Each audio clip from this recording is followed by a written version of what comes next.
Boa tarde, como é que está você, Jamil? Tudo bem? Oi, Gilce, boa tarde. Eu estou bem, obrigado. Eu desejo que esteja tudo bem com você também, com todos os metalúrgicos e as metalúrgicas aí que estão nos vendo e nos ouvindo nesse momento. Desejo que estejam todos bem de saúde, né? Sim, amém. Foi um ano extremamente diferente, atípico, importante. Não terminou ainda. Terminamos com muitas inseguranças. Num pico da pandemia, parecia que no final do ano as coisas iam se arrefecer, mas não. Uma guerra de vacinas, ações globais por todos os conglomerados, né, multinacionais. Você é da Volkswagen, viveu isso, tivemos Renault, Volvo, Bosch, enfim, todas. Como é que esse ano encontrou o movimento sindical? Agora eu estou falando do brasileiro nesse momento, tá? Eu não vou falar aqui de Curitiba. O movimento sindical brasileiro estava preparado para enfrentar esse ano, Jamil? Olha, Gilce, você falou bem. Você falou que esse ano 2020 foi um ano atípico, um ano diferente. É assim que eu avalio também. Tem um ditado que diz assim que a dificuldade é uma oportunidade, certo? Então, você tem duas opções diante de uma dificuldade. Ou você senta, baixa a cabeça e começa a chorar, ou você enfrenta aquele desafio, né? E mostra que tem como superar esse desafio, certo? A gente só não consegue dar jeito, do meu ponto de vista, para a morte. Infelizmente, aquelas pessoas que perderam a vida, as famílias realmente sentiram muito, certo? E quero aqui deixar assim toda a nossa solidariedade àquelas famílias que perderam o seu ente querido, né? Mas eu vejo assim que o ano, avaliando de uma forma geral, o ano 2020 ele também foi um ano de oportunidade para a gente mostrar a nossa capacidade de superação. Nós iniciamos o ano 2020, não esperava de falar sobre pandemia, nós tínhamos a expectativa que, na questão da economia, as coisas iam começar a desenvolver, digamos assim, se não era o crescimento grande esperado, mas também não era um ano que a economia ia cair, pelo contrário, a economia ia crescer um pouco. A previsão aí do principal setor econômico do país, digamos, a questão do setor automotivo, era a previsão que esse ano ia crescer pelo menos 10%, certo? Então, a gente tinha uma expectativa positiva do ponto de vista econômico, e claro, daí com geração de empregos e tal, e nós estávamos nos preparando para isso. Só que aí, quando foi no mês de março, isso tudo mudou, né? Tanto é que nós aqui em específico da Volkswagen, nós tínhamos aí a Volkswagen tinha marcado para o dia 18 de março uma reunião com o governo do estado, onde ia assinar o protocolo para começar a produzir um novo carro, certo? Um novo modelo, que ia gerar aí mais centenas de empregos na planta aqui, certo? E que, como o governador do estado foi para os Estados Unidos, junto com o presidente da República, e voltaram naquela comitiva com um grande número de contaminados, eles tiveram que suspender essa assinatura desse protocolo, que não aconteceu até hoje. Certo? Se tivesse assinado, mesmo com a pandemia, o produto ia ser lançado em breve na planta aqui, Claro, certo? claro. Então, assim, aquela questão de março da pandemia, ela mudou. E mudou drasticamente, porque aí, no primeiro momento, foi decretado aí o distanciamento social. E nós, do sindicato, tivemos que nos preparar para isso, trabalhar de uma outra forma. Eu digo assim que eu aprendi bastante nesse ano 2020, porque eu tive que aprender a esse trabalho virtual que eu não tinha, não dominava isso. Ainda claro que tem dificuldades, mas eu posso dizer Claro. que eu aprendi bastante em relação a esse ano 2020. Trabalhamos muito, de forma virtual e continuamos trabalhando, certo? Mas aprendemos bastante com isso, não resta a menor dúvida. E no nosso sindicato, eu acredito que nós atingimos os objetivos da realização dos acordos, muito mais acordos que os anos anteriores, porque tivemos que fazer os acordos de suspensão da produção, preservação de emprego, de renda. Depois tivemos que fazer discussão prorrogando os pagamentos, porque as empresas não tinham caixa em virtude da paralisação da produção, certo? E depois as negociações em si. Então, nós tivemos uma demanda de trabalho maior. Agora, outros sindicatos talvez tiveram maior dificuldade com relação a isso, e outros aproveitaram a oportunidade, talvez que estavam distante da base, aproveitaram para desenvolver esse trabalho virtual. Então, assim, vai depender de como cada sindicato viu esse momento. O Certo. nosso, Eu posso dizer assim que nós, claro, perdemos um pouco o contato com o trabalhador da base no sentido de estar lá próximo, conversando, cumprimentando o trabalhador, a trabalhadora, entregando o jornal pessoalmente da parte de fábrica, mostrando presença, que isso é importante. Mas, por outro lado, nós mantivemos conectado com os trabalhadores. E outros trabalhadores que a gente era, às vezes, mais distante, nós se aproximamos de forma virtual com esses trabalhadores. Certo?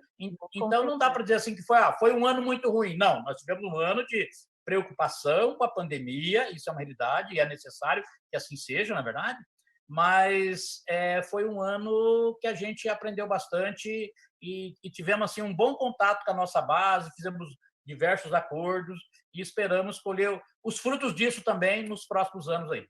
Com certeza. E os números são bastante positivos aqui para o Sindicato dos Metalúrgicos da Grande Curitiba, porque saiu uma análise agora no mês de novembro do DIESE, mostrando que apenas 31% dos sindicatos brasileiros conseguiram, durante o ano, né, de 2020, durante a pandemia, fechar acordos, assim, a maior parte fechou acordos sem NPC, ou com um percentual só do NPC, e o nosso sindicato aqui, ele teve um aproveitamento de 100% de foi negociado.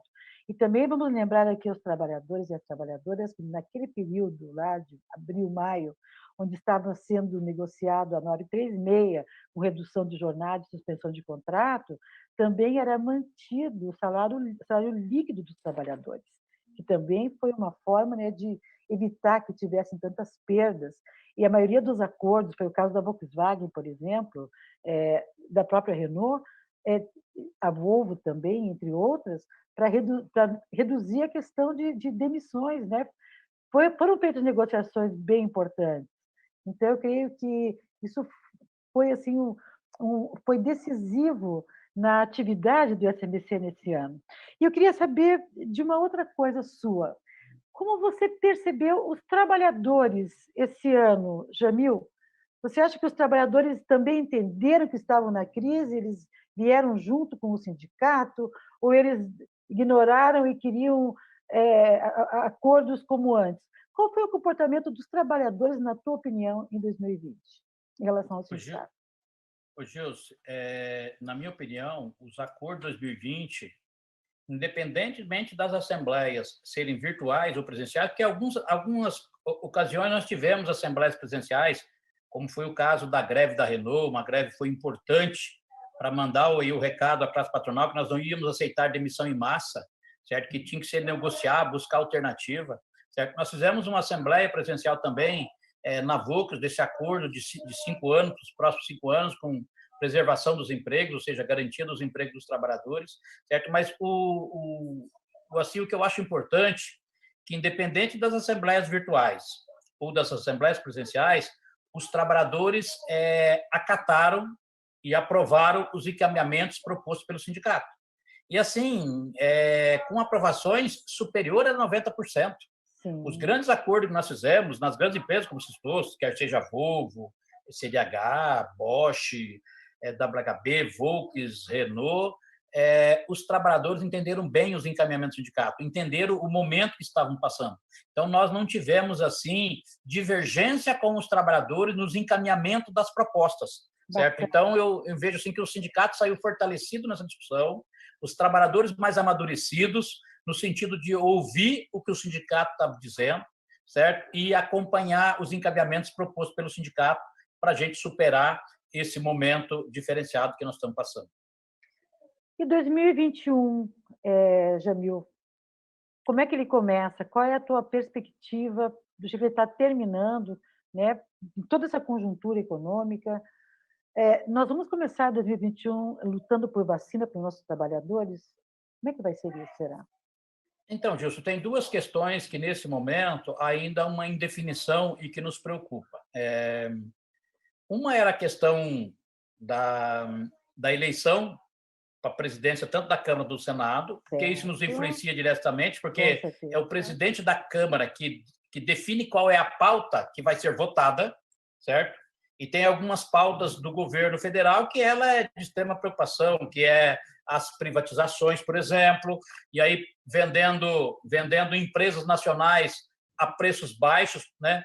Nesse momento, certo? O que vai ser discutido lá na Câmara Federal. Isso é importante, certo? Então, esse é um ponto.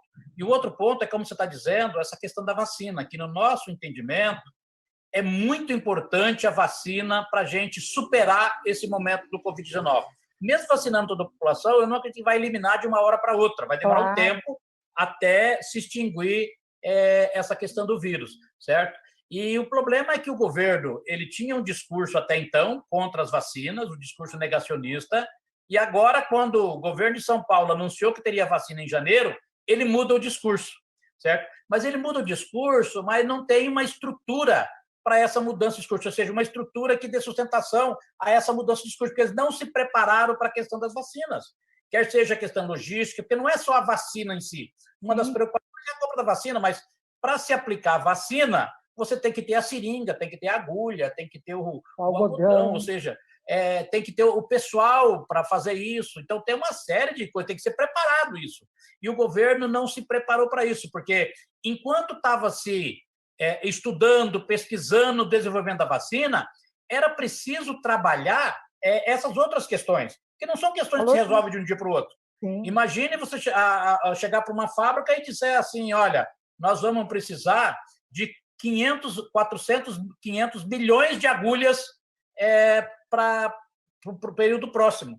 Olha, a fábrica tem condição de produzir isso, porque não estava previsto na previsão de produção isso, certo? Então, isso demora tempo. Aí a empresa que produz agulha, de repente, tem que comprar mais uma nova máquina, a fábrica tem que produzir uma nova máquina, é uma produção extra, então são coisas que demoram tempo. E o governo não se preparou para isso, porque as vacinas estavam sendo pesquisadas, já está aí desde o início da pandemia, estão se pesquisando vacina, fazendo teste e tal, alguns testes positivos, outro negativo, e daí vai refazendo os testes. Então, olha, em algum momento essa vacina deve sair.